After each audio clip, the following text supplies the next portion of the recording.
Mohammed, you mentioned the Ebionites as an early group who didn't believe in the deity of Christ. The Ebionites, as I understand them, were a group, they didn't have the Bible, they only had part of the Gospel of Matthew. So they had part of the Gospel of Matthew, and in that part of the Gospel of Matthew, they didn't even have the beginning.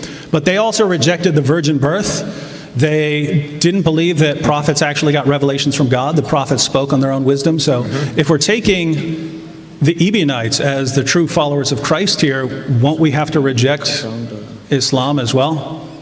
Okay, thank you. Now, I have never made the claim that the Ebionites are the true followers of Christ. That's something you have said.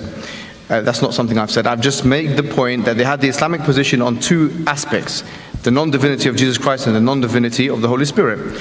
Now, they didn't have the Bible. Do you know why? Because they came before John. They came on 70 AD. John came 95 AD.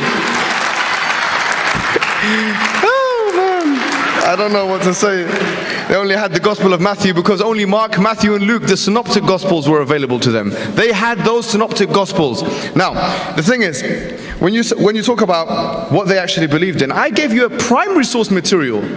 Hippolytus, he said, who was the student of Irenaeus, and who was the student of Justin Martyr, and who taught Origen of Alexandria.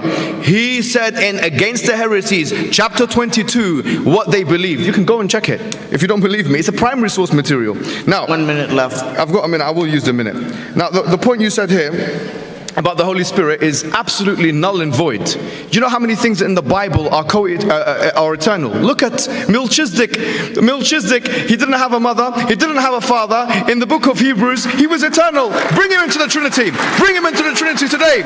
Bring him into the Trinity today if that's your only parameter, if that is the only thing you have. You said God, just because something is referred to as theos in the Greek, it must be a co-eternal. Then bring Paul in, bring the devil in, because they're called theos as well.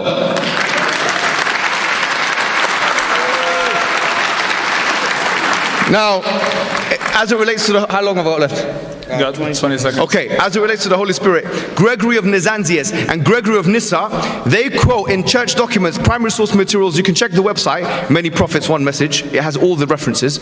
They quote, we didn't know. People were disputing about what the Holy Spirit is. Some said it was a creature. Some said it was God. Some said it was this. Some said it was that. We did not know. That's what they said. It's not an argument from silence I'm making. It's an argument from evidence.